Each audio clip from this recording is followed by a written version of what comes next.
क्या बताया था उस दिन? चंद्रगुप्त मौर्य, यानी कि सिकंदर क्या हुआ था? बेबीलोन में सिकंदर की क्या हो गई थी? बेबीलोन में सिकंदर की मृत्यु हो गई थी, है नहीं? उसका घोड़ा जो था उसका नाम था बुके फराल, उसे भी कहाँ दफना दिया था? बेबीलोन में भी दफना दिया था उसे भी, ठीक है।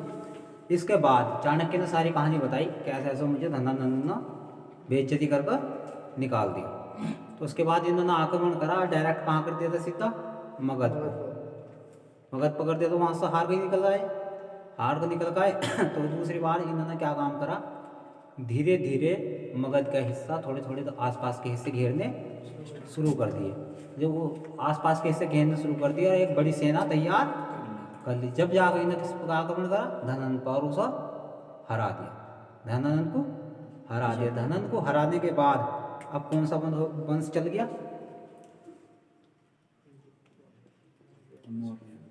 कौन सा चला? मौर्य वंश। मौर्य वंश शुरू हो गया। मौर्य वंश का संस्थापक कौन था? चंद्रगुप्त मौर्य। संस्थापक कौन था?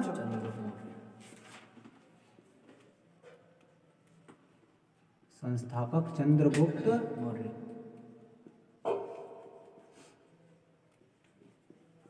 मौर्य।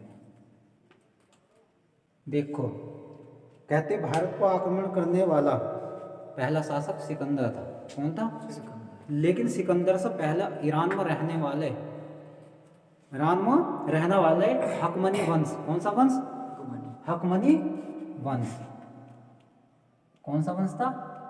हकमनी वंश।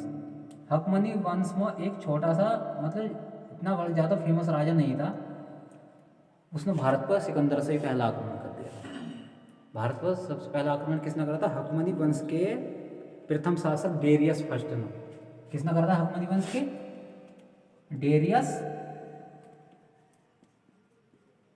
फर्स्ट ने। समझ गए? हकमनी वंश का जो शासक था, कहाँ का था वो? ईरान का। कहाँ का था? उसने भारत पर पहला आक्रमण करा था। ये इतना फेमस नहीं था, इसलिए इसकी ज़्यादा चर्चा नहीं होती। और भारत पर पहली बार आक्रमण करा था। दूसरी बार किसने करा था? सिकंदर ने। ठीक है। तो मौर्य वंश का संस्थापक कौन था? चंद्रगुप्त मौर्य। चंद्रगुप्त मौर्य के प्रधानमंत्री का क्या नाम था? चाणक्य। क्या नाम था? चाणक्य। चंद्रगुप्त मौर्य का प्रधानमंत्री कौन था? प्रधानमंत्री था चाणक्य। चाणक्य का दूसरा नाम क्या था? विष्णु गुप्त शर्मा। क्या नाम था? विष्णुगुप्त शर्मा। चाणक्य का क्या नाम था? विष्णुगुप्त शर्मा। और इसे ही कौटिल्य का नाम से भी जाना जाए। किसके नाम से? कौटिल्य के। ये तो हो गए थे। अब देखो क्या होता। चंद्रगुप्त मौर्य जो था हर चीज़ से योग्य था। हर चीज़ में क्या था? दक्ष था पूरी तरीके से। शासन में भी, राजा के हिसाब से भी बिल्कुल कर्मठ था, बिल्कुल जुझारू था।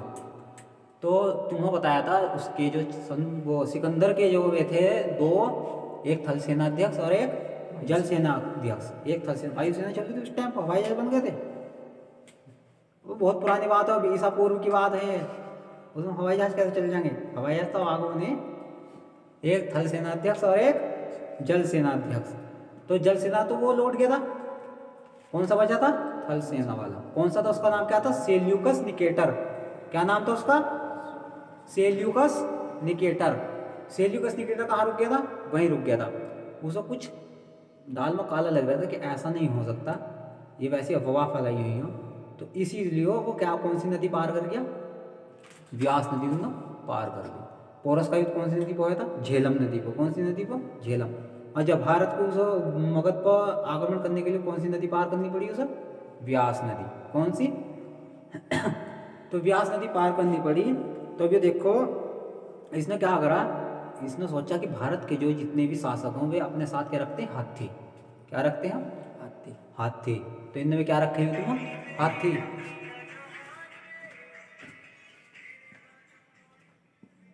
क्या रखे? हाथी रखे। तो अब एक बात बताओ, चंद्रगुप्त को सेल्यूकस हरा देता जिसने सिकंदर का बाजा बजवा कर, जिसका चाणक्य प्रधानमंत्री हो, है नहीं, और खुद चंद्रगुप्त मौर्य राजा है, जो उसे धनानंद से नहीं हराया गया चंद्रगुप्त मौर्य, तो क्या ये हरा जाता सेल्यूकस? ये सिकंदर का प्रताप होता, था सेनाध्यक्ष, नहीं हरा होता नहीं।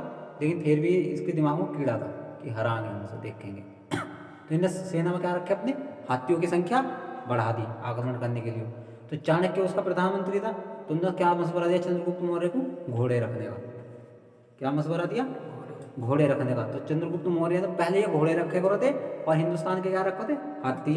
अब इन्होंने क्या काम करा? इन्होंने घोड़े रखे, उसने क्या रख लिए? हाथी रख लिए।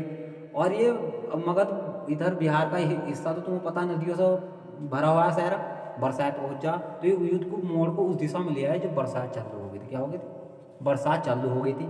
और कहीं भी बरसात में पानी भरा रहा था, थोड़ा थोड़ा पानी रहा था नदियों में, तो अगर थोड़ा भी होगा तो घोड़े तो टाप मार कर निकल जाएंगे। हाथी एक बार गिर गया तो नहीं निकलने का। तो यूँ है, यहाँ चाल किसने बताई थी? चाणक्य ने कहा कि घोड़े ज़्यादा रखो संख्या में, और उसे चारों तरफ से घेर लिया। क्या कर लिया? सेल्यूकस निकेटर को चारों तरफ से घेर लिया। वो अगर 1-2 दिन और युद्ध चलता तो सेल्यूकस निकेटर मारा जाता, उस युद्ध में क्या होता? मारा जाता। तो लेकिन उसने क्या काम करा? अपनी लड़की को युद्ध में भेज दिया। किस? अपनी लड़की को। उसका नाम था कॉर्नेलिया। क्या नाम था उसका? कॉर्नेलिया। उन्होंने युद्ध में भेज दिया। वो बहुत सुंदर थी, और उसका फिर क्या, उसने चंद्रगुप्त मौर्य ने प्रस्ताव रखा, पिघल गया सुंदरता देखकर कि इसकी शादी कर दो उनसे। ठीक है, तो उन्होंने भी सोचा है इतना मगध का सम्राट बना बैठा चंद्रगुप्त मौर्य, उसे तो ये पता था नंद वंश, लेकिन जब धीरे धीरे पता चला यानी कि भारत में मतलब किसका शासन हो गया? मौर्य वंश। तो उन्होंने क्या काम करा? आत्मसमर्पण कर दिया और अपनी लड़की कॉर्नेलिया की शादी किससे कर दी? चंद्रगुप्त मौर्य से। कॉर्नेलिया का नाम ही क्या था? Helen, Helena. क्या कहा जाए कॉर्नेलिया को? हेलेना। तो चंद्रगुप्त मौर्य की शादी किससे हुई थी? कॉर्नेलिया यानी हेलेना से। तो यानी कि वो कौन था? सिकंदर का सेनापति।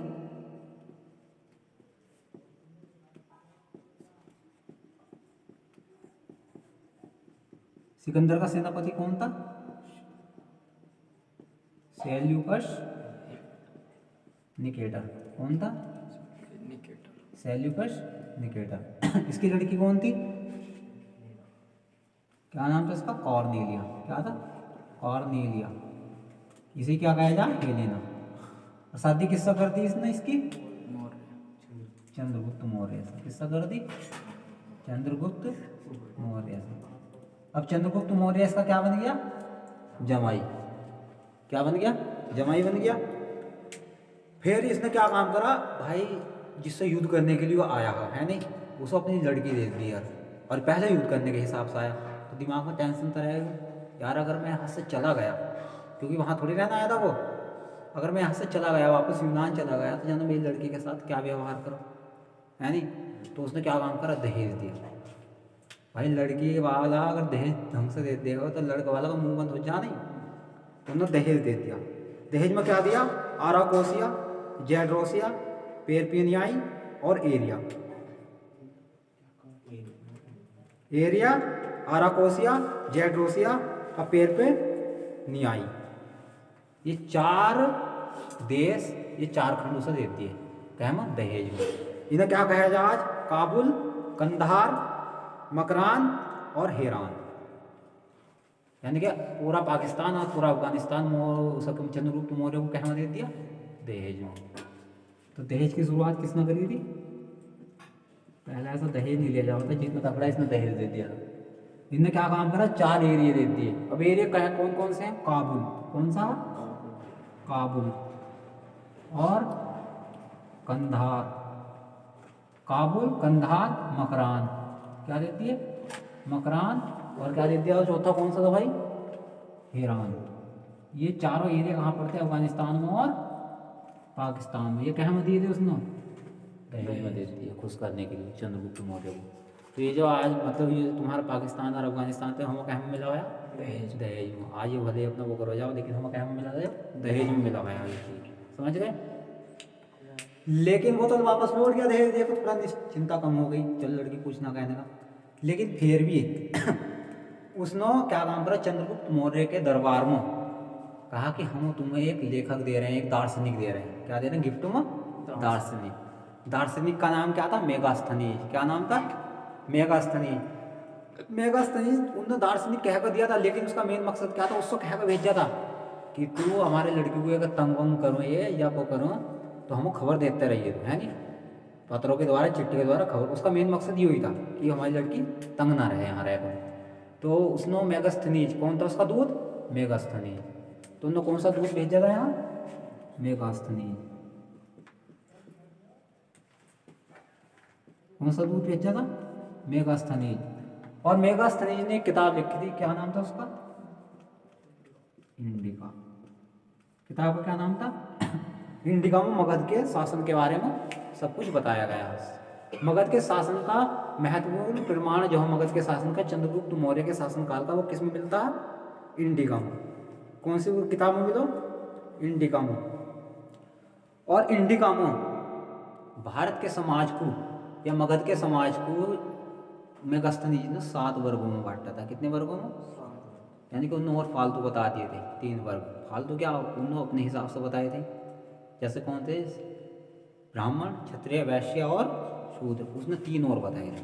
उन्होंने और बरीक किस बांट दिए थे। एक तो बिल्कुल ज़्यादा गरीब है नहीं, फिर उससे ऊपर को फिर मध्यम वर्ग है, उन्होंने इस हिसाब से बांट दिए थे। तो कितने वर्ग बताए गए, 7 वर्ग। बस इतना ही पूछेंगे कि मेगास्थनीज ने भारतीय समाज को कितने वर्गों में बांटा, 7 वर्गों में। अब भैया चंद्रगुप्त मौर्य के शासन की जानकारी कहाँ कहाँ से मिलती है नहीं, ये पता करना जरूरी है कि चंद्रगुप्त मौर्य का शासन कहाँ तक फैला था। तो एक था भैया महास्थान, महास्थान अभिलेख से। कहाँ से, महास्थान। कि महास्थान अभिलेख कहाँ रहा भैया तुम्हारा, पश्चिम बंगाल। कहाँ कहाँ मिला है, पश्चिम बंगाल में। तो कैसा पता चला कि पश्चिम बंगाल तक, यानी कि पश्चिम तक चंद्रगुप्त मौर्य का शासन था। तो किस अभिलेख से पता चलता, महास्थान अभिलेख। मतलब उसका नाम भी क्या आ जाएगा का, महास्थान। दूसरा यूपी के शाहगोर अभिलेख से। यूपी का कौन सा अभिलेख, शाहगोर, लिख लो इसे, यूपी का शाहगोर अभिलेख। यूपी का कौन सा अभिलेख हो, शाहगोर अभिलेख। शाहगोर अभिलेख से पता चलता है कि भारत यूपी में भी इसका शासन था। भाई बिहार के पास ही यूपी, तो शासन तो होता ही यहाँ। शाहगोर अभिलेख कहाँ है, गोरखपुर में। शाहगोर अभिलेख कहाँ मिला, गोरखपुर। अब इसका कैसा पता चलता कि पश्चिम से लेकर पूरब तक इसका साम्राज्य फैला था। देखो पूरब में कहाँ पहुंच गए थे, पश्चिम बंगाल, और यूपी में शाहगोर, और गुजरात में भी था। गुजरात में इसका एक अभिलेख मिला है, कौन सा, जूनागढ़ अभिलेख। कौन सा अभिलेख, गुजरात में कौन सा मिला, जूनागढ़ अभिलेख।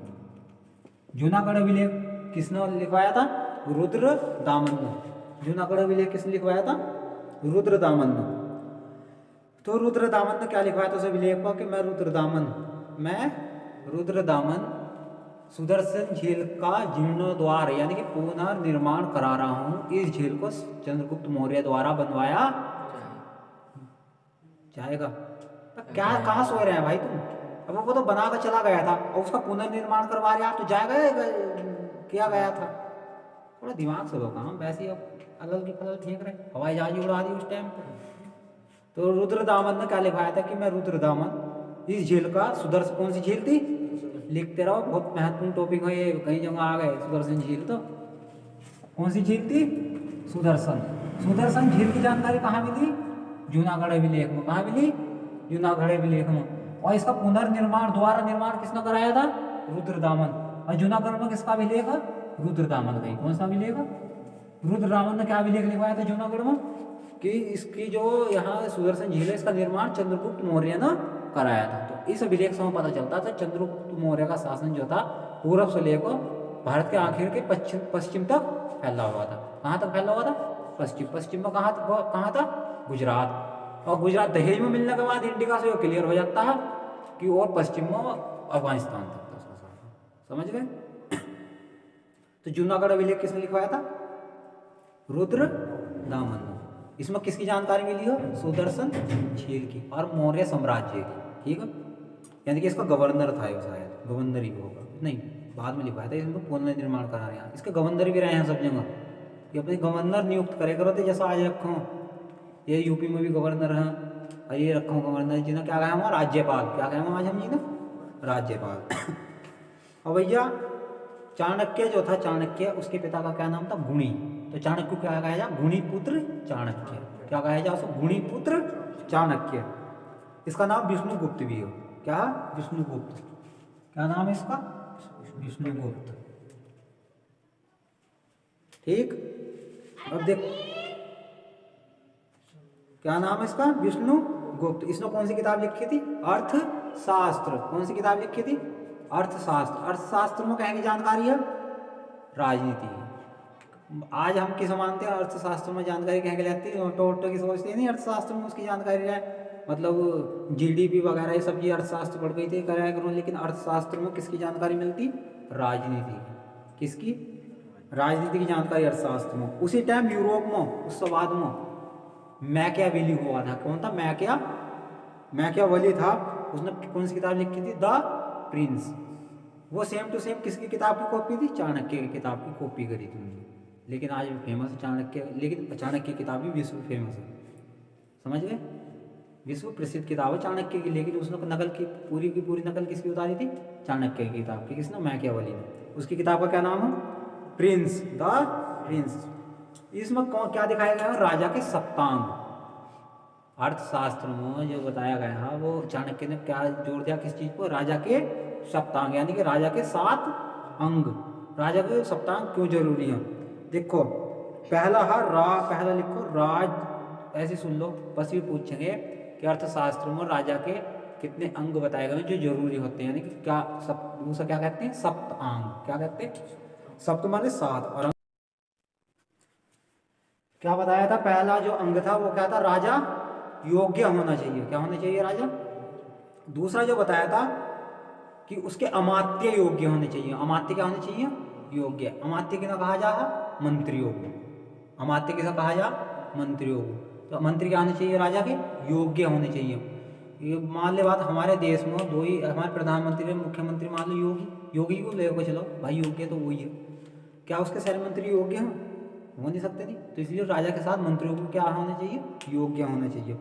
और तीसरा था जनपद विशेष होना चाहिए। विशेष प्रकार से बसा हुआ जनपद क्या होना चाहिए? विशेष। ये क्या थे? मगध महाजनपद। लेकिन महाजनपद इसके जनपद कैसे होने चाहिए? एक इनके बॉर्डर बड़े होने चाहिए, एक तो किलेबंदी होनी चाहिए। इनकी क्या होनी चाहिए? चारों तरफ से घिरे होने चाहिए। या तो प्राकृतिक किलेबंदी होनी चाहिए या कृत्रिम किलेबंदी, या तो आदमी द्वारा बनाई जाओ या प्राकृतिक हो। या तो जनपद क्या होना चाहिए? पहाड़ों से घिरा होना चाहिए, या नदियाँ उसकी वो बनाती हों बॉर्डर। आज भी तो हमारे जिलों की बॉर्डर जो नदियाँ नहरी बना रही हैं, तो इसलिए किलेबंदी बढ़िया होनी चाहिए जनपदों की। क्या होनी चाहिए? किलेबंदी बढ़िया। और क्या था? मित्र विश्वासी होना चाहिए। राजा के मित्र होने चाहिए, लेकिन विश्वास पात्र होने चाहिए। राजा के बहुत सारे मित्र होने चाहिए। जानो कौन सा मित्र? अगर मित्र रहेंगे तो लड़ाई झगड़ा नहीं होने का। अगर हमारे पड़ोसी देखो, अगर आसपास के राजा हैं, जैसे पाकिस्तान से हमारी वो रहती है, हमारा खटापट अच्छा मित्र नहीं है, तो हमारा कहाँ पर खर्च करना पड़ता? अधिकांश भाग सेना को। किस पर खर्च करना पड़ता? तो सेना पर सबसे ज़्यादा जो पैसा खर्च होता है हर एक देश में, सेना पर करते हैं लोग जो देश अपने। समझ गए? उसमें बहुत आय व्यय होती है हमारी।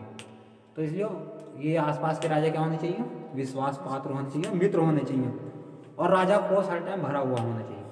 राजा को कोष खजाना हर टाइम भरा होना चाहिए, अकाल बकाल टाइम में काम आ जाए। और दंड जो न्याय हो राजा का वो कठोर होना चाहिए। कैसा होना चाहिए? कठोर। दंड कैसा होना चाहिए? राजा का न्याय कठोर होना चाहिए। और पूरे महाजनपद के चारों तरफ क्या होना चाहिए? किले। क्या होना चाहिए? किले। तो भैया चंद्रगुप्त मौर्य ने कौन सा धर्म स्वीकार कर लिया था? जैन धर्म। चंद्रगुप्त मौर्य ने कौन सा धर्म लिया था? जैन धर्म। और यूनान का एक लेखक था जिसका नाम था जस्टिन। क्या नाम था? जस्टिन ने अपनी किताब में लिखा, जस्टिन ने अपनी किताब में लिखा कि भारत में, यानी कि मगध में सैंड्रोकोट्स नाम का राजा रहता है। वो बहुत ही योग्य राजा। कैसा? बहुत ही योग्य राजा। आज तक ऐसा राजा मगध में हुआ ही नहीं। उसने ये लिखा। तो वो सैंड्रोकोट्स किसा कह रहा था? वो सैंड्रोकोट्स जो जस्टिन ने अपनी किताब में लिखा, वो इसे लिखा चंद्रगुप्त मौर्य को। किससे लिखा? इसमें बहुत विवाद रहा है कि सैंड्रोकोट्स जो वो नहीं हो सकता, चंद्रगुप्त मौर्य नहीं हो सकता। लेकिन जब उसने मगध डाल दिया था, है नहीं, तो मगध का राजा उस टाइम पर कौन था? चंद्रगुप्त मौर्य। और चंद्र को इसकी पूरी तरह स्पष्ट किसने करा था भैया? विलियम जोन्स ने इसे पूरी तरह स्पष्ट कर दिया था कि जस्टिन किताब में जो सैंड्रोकोटस नाम जो आया है, जस्टिन ने जो अपनी किताब में सैंड्रोकोटस जो नाम दिया है वो चंद्रगुप्त मौर्य का ही नाम है। तो ये किसने करे वो क्लियर करा था सारा कुछ? विलियम जोन्स ने। किसने क्लियर करा था? विलियम जोन्स ने। समझ गए? तो ये जो यूपी का जो शाहगोर अभिलेख था, शाहगोर अभिलेख, इसके बारे में ये भी पूछ लेते हैं कभी कभी कि शाहगोर अभिलेख में कह की जानकारी मिली है। बाकी की जानकारी तुम्हें पता चल गई, इसमें कह की जानकारी मिली है। इसमें जो है अकाल पड़ गया था उस टाइम में। क्या पड़ गया था? अकाल। अकाल पड़ गया था इस इलाके में। तो अकाल पड़ने के बाद जो शाहगोर से अभिलेख मिला है तो उसमें क्या काम शुरू कर दिया? चंद्रगुप्त मौर्य ने चंदा लेना शुरू कर दिया था राज को सही करने के लिए और जनता को उबारने के लिए। जैसे अभी ये महामारी फैली थी, एक बार बाढ़ आई थी, तो सबसे पहले राहत कोष का काम किसने शुरू करवाया? चंद्रगुप्त। राहत कोष का काम जो सबसे शुरू करवाया था अपने राज्य में, वो किसने कराया था? चंद्रगुप्त मौर्य ने। अब किसने करवाया था? यहाँ को मोदी ने जो राहत कोष करा था बाढ़ पीड़ितों के लिए। चला है पिक्चर राहत कोष कि फिल्म स्टारों ने सबने वो राहत कोष बाढ़ के लिए वो दिया था, तमिलनाडु में, कहीं जगह बहल के लिए बिहार में। तो राहत कोष का काम किस अभिलेख से मिलता है? चंद्रगुप्त मौर्य के शाहगोर अभिलेख से। इसकी जानकारी मिलती अकाल की। तो उस टाइम पर राहत कोष का काम शुरू कर दिया था चंदा इकट्ठा करने का। अभी पीछे नहीं दिया गया इसमें भी। तो ऐसे ही हुआ राहत कोष का काम। समझ गए? बस।